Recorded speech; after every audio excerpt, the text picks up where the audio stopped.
What's up, Big Steve? Shout out Michael Bisbin.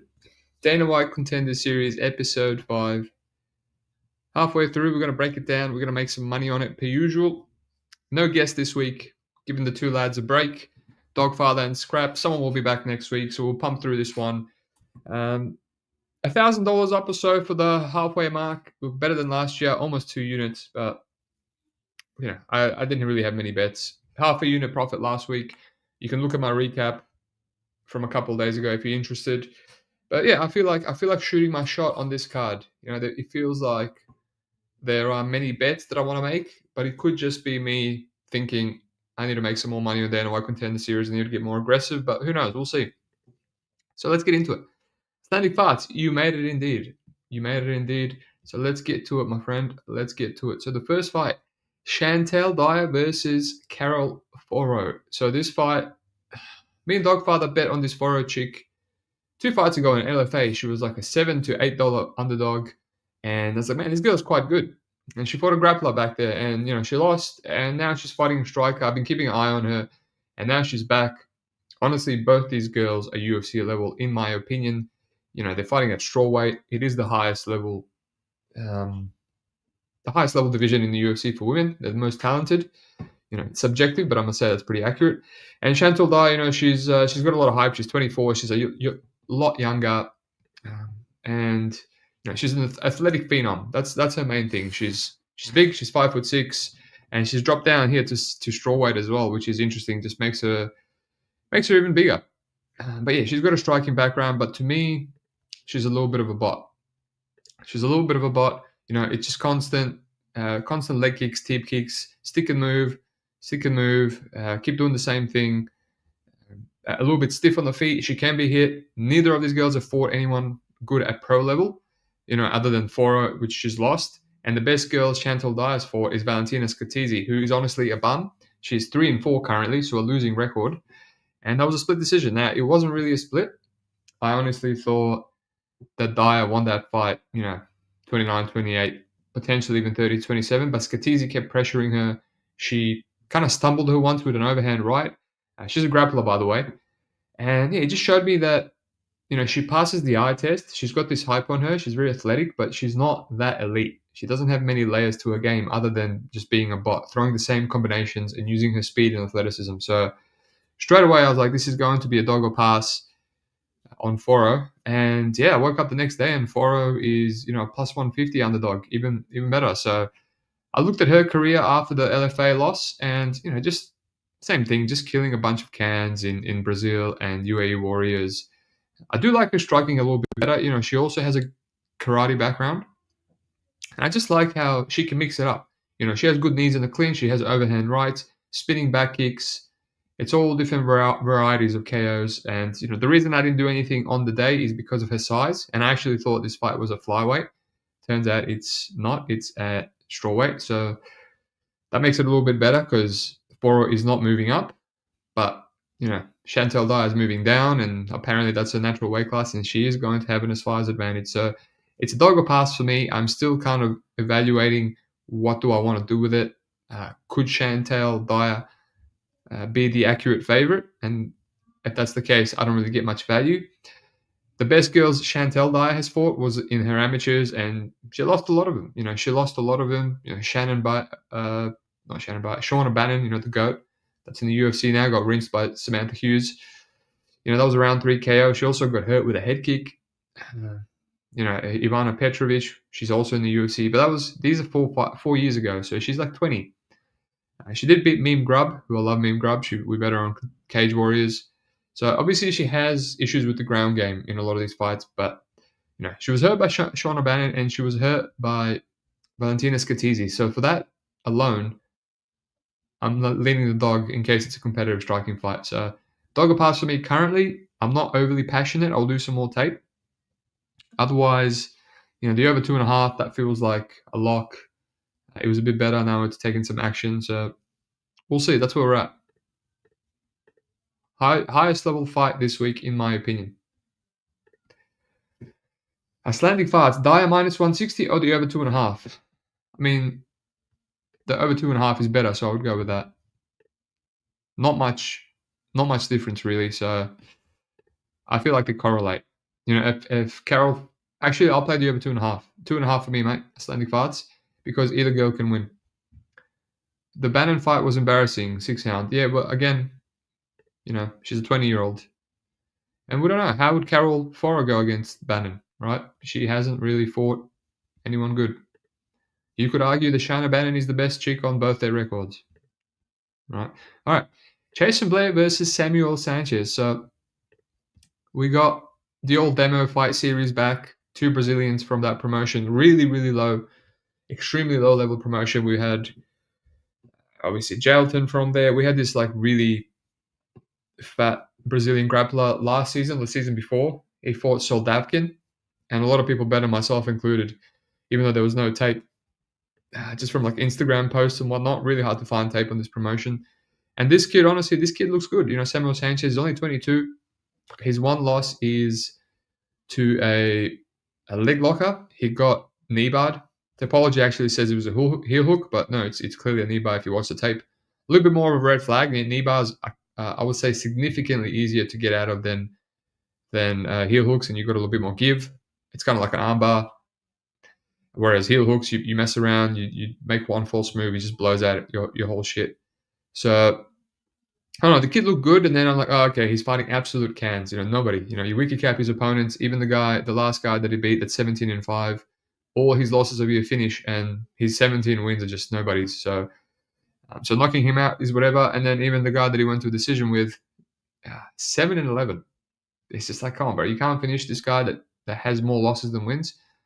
But again, I do like his striking. And then Jason Blair, look, I was really close to locking in Jason Blair. I was like, this guy, you know, he's been on Contender before. Generally, when they bring you back, you win. You know, the second time, you you know what to expect. You know, the nerves are a bit less. Jason Blair was on short notice against Cody Steele, and I will say Cody Steele is a nightmare matchup for him. I actually think Blair was doing well. I think he won round 1. He landed a lot of overhand rights on Steele, and he was doing well in round 2. His footwork was good. He has a karate background and a wrestling background, which is quite interesting. And his jiu-jitsu is real nice too. You know, he keeps going for these subs.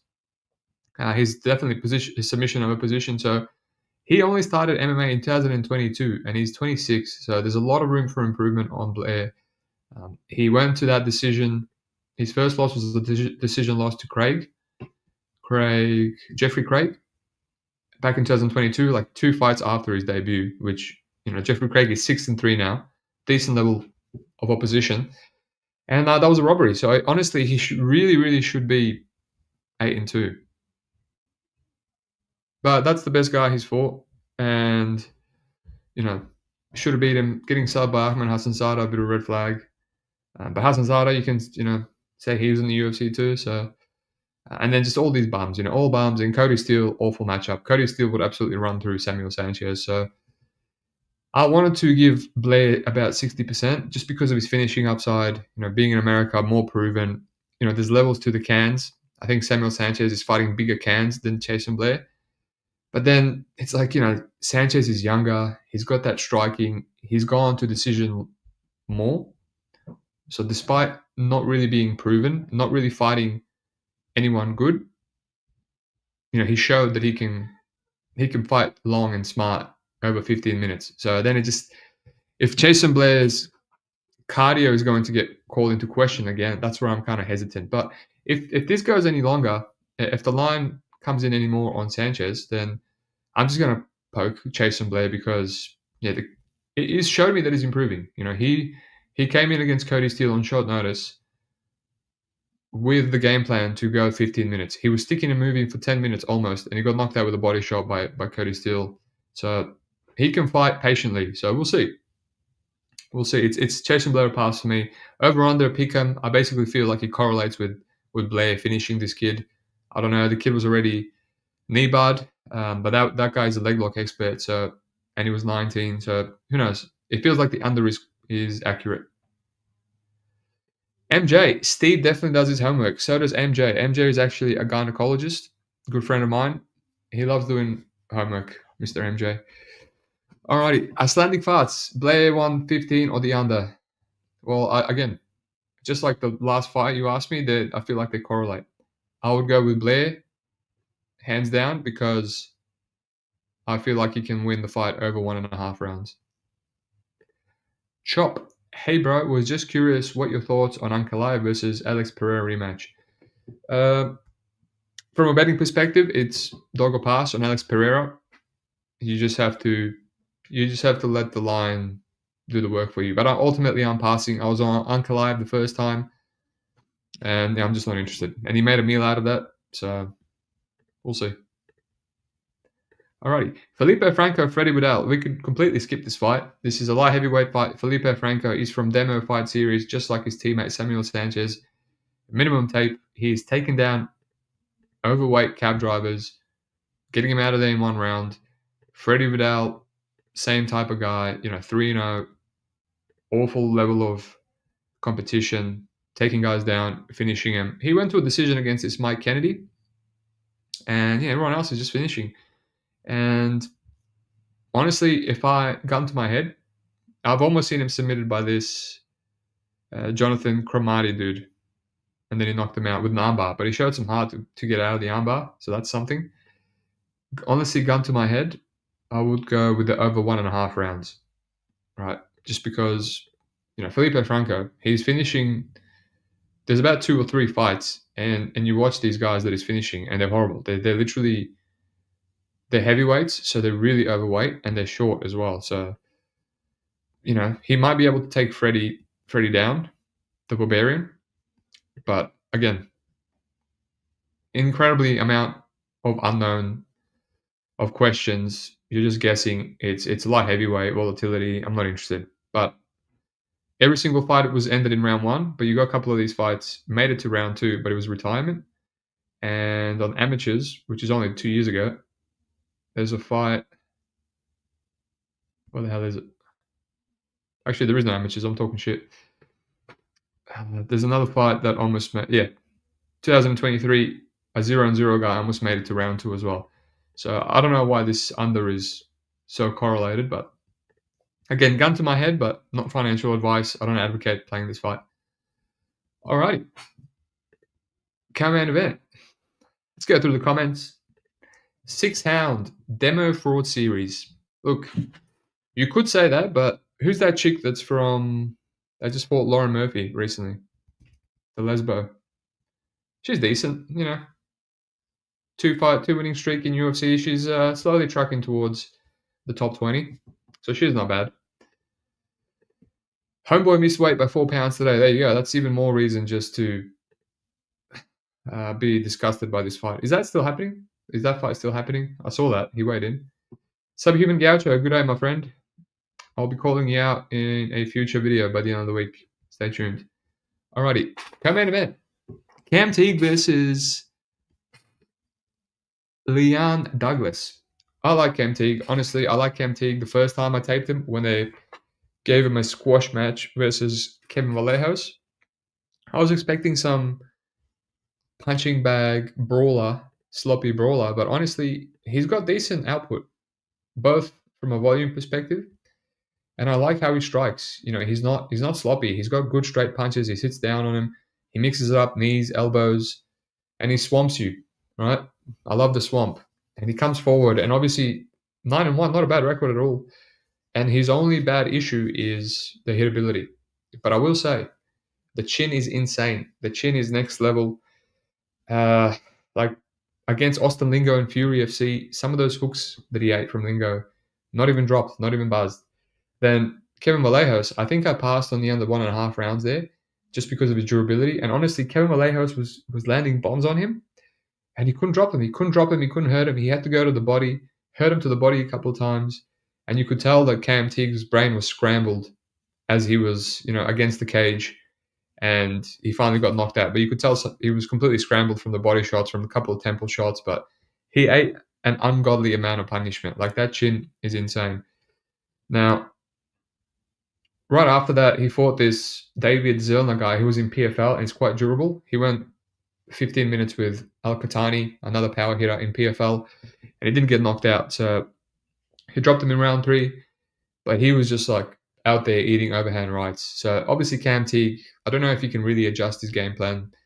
He just fights the same way. But I don't think he's a bad fighter. It's a shame they've given him Douglas, who he's got Nuke in his hands, right? I think he hits harder than Vallejos and Austin Lingo, but he doesn't throw nearly hard enough, right? His current LFA champion, he's killed Elijah Johns, he's killed Javier Reyes, Garib, guys that haven't really been knocked out much, Ivan Tanner.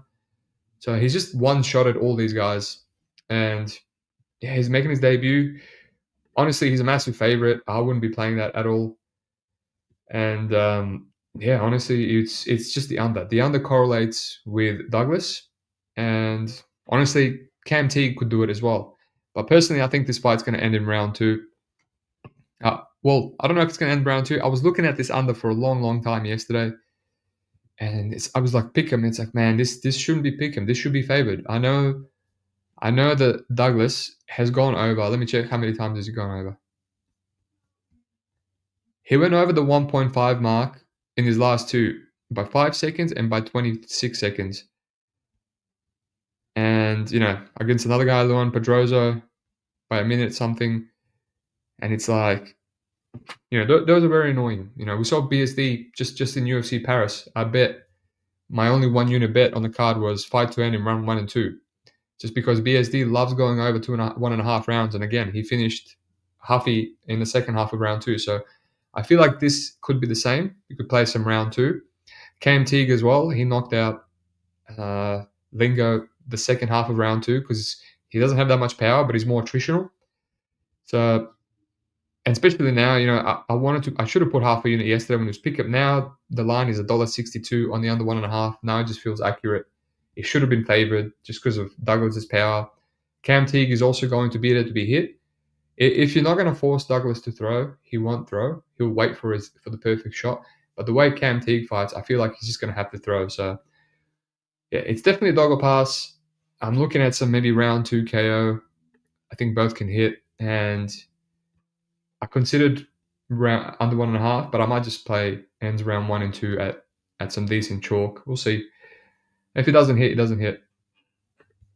Sup, Steven? What's the dog shitter at? Where's the dog shitter at? I think you mean the Dogfather. Me and Dogfather are working on a special podcast this week, so I gave him a break. And we should be doing a first-time show, me and him, by the end of the week with a third guest. So that's in the works. And my boy Scrap Kappa and myself, we're going to break down UFC Noche together, like the old times. So exciting times ahead. Riding high, yo, what's your Instagram? My Instagram, what do you want my personal Instagram, mate? I've got a personal Instagram, which I'm not going to give out on live on air. And I have a business Instagram for my graphic design, and I have my art Instagram. So hit me up. Which one do you want? Looking forward to that show. Good stuff. Subhuman. I don't know if you know what it's going to be about, but we'll see. All right. Main event. Anthony Guarascio versus Stephen Asplund. So I have one bet here. Honestly, it's a don't overthink it. It's a under 1.5 rounds at $1.56. A little bit better than minus 200. Honestly, yesterday it was the same as Anthony Guarascio's money line. So if you really like that path, it's probably going to be a round 1 or early round 2 knockout over Stephen Asplund. So Asplund is on short notice. He's 5-1. He's never been knocked out, but he's been dropped. He's been hurt. And he's incredibly unathletic and he's incredibly hittable. He's been fighting just these massive bums in LFA, other fat, durable guys, and he's somehow amassed a 5-1 record. And he's had a lot of sweaty moments in those too. And yeah, basically, he's only taken a couple of people under 1.5 rounds. But yeah, I think this Anthony Guarascio guy, he has really good striking. He's light, he's fast for heavyweight. He can switch stances. He sets it up. He's not really a brawler. He's a pressure brawler, but he's technical. So and he's extremely confident. I don't see how he's going to fight any differently. I watched a couple of interviews, and he said the same thing. He's like, I'm going to pressure there. The most important thing is the win for me. But I know I get into the UFC with a KO, so that's what I'm going to do. So He's a cool guy. He's very interesting. He believes in himself, and CFFC champion. So it's just, I don't overthink it. Like, he could look square if he goes over, no shit. But I don't think it's one of those ones where it's going to go over by 10, 20 seconds. It might, but I also think if Stephen Asplund can survive the onslaught, he's also very aggressive. He comes forward. He's the taller guy. He gets in the clinch. He throws elbows. He looks to get messy, and he's the one with a semblance of a ground game. So he could take Anthony down, who's almost never been out of round one. And the two times he has been finished, they were both in round one too. So yeah, I think it's just a volatile fight where Anthony could run through him. Otherwise, Asplund could swamp him by being a human punching bag and just break him with some attritional damage. And the round one, or maybe hopefully early in round two. Late in round two would be quite annoying, but it is what it is. But I'm expecting an Anthony KO, honestly, in round one. Not the sharpest breakdown, but it is what it is. Alrighty. So let's quickly go over it, and I'll get out of here. Things to do, stuff to tape. So Chantal Dier, Forro. I lean the over, and I lean Forro as an underdog. It seems like a competitive fight to me. I lean Chase and Blair, and the total is a bit hard to pick, honestly. I think he correlates with Blair. Felipe Franco, Vidal, horrible fight. Not interested. Light heavyweight as well. Teague, Leon Douglas. I like the under 1.5 yesterday. I didn't lock it in. I think Teague will bring out the swinginess from Douglas. So I might play some round two, ends round one, round two. Maybe I poke a little Teague. I don't know, but the guy is very durable. And I just have under 1.5 on Guarascio. So that's it. I said I wanted to play a lot of things. So by tomorrow, I might end up on Forro. I might end up on Chase and Blair. I will end up on some sort of inside the distance in the Teague Douglas fight. And I already have a fight, a main event bet on the Guarascio. 1 unit to win 300 and something. So that's it. Third show for the week. We've got 2 more coming up. Thanks for listening. Riding high. Give me your business one here, so you're not giving out all your info, just in case need talk fight urgently. You got me on Twitter, don't you, Riding High? Or jump in the Discord. But Steve's Creative Space is my graphic design business, right? Steve's Creative Space. Give it a like, right? 19 people in here, give it a like. Give my business a bit of a pump up, right? When I go on a losing streak and I get depressed about gambling, I switch to the business a bit. It's a good little break, but as long as I'm out of the matrix, not doing a normal 9 to 5, it's good. All right, peace out. I'll see you in a day or so.